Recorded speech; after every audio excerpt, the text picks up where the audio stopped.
दुल्हा सरकार के स्वागत में सब गोटे के थोड़ी मिला के चारों तरफ से हम सब आग्रह करे छी। हां जा छठ गीत गई हां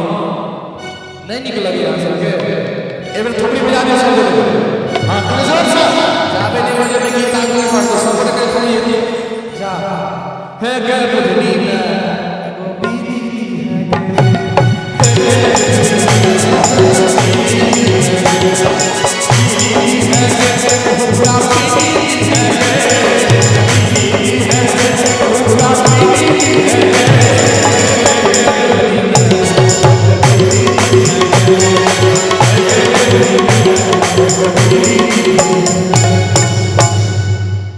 सेने तो बोल के छी थोड़ी बज गई थोड़ी बजा दे सब गाओ थोड़ी बजा दे तुम पास सिखाए हम सुखाए तुमने नजारे सपने दिखाए अब तो मेरा चाहे सदा है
लड़का टेंशन से आ जाए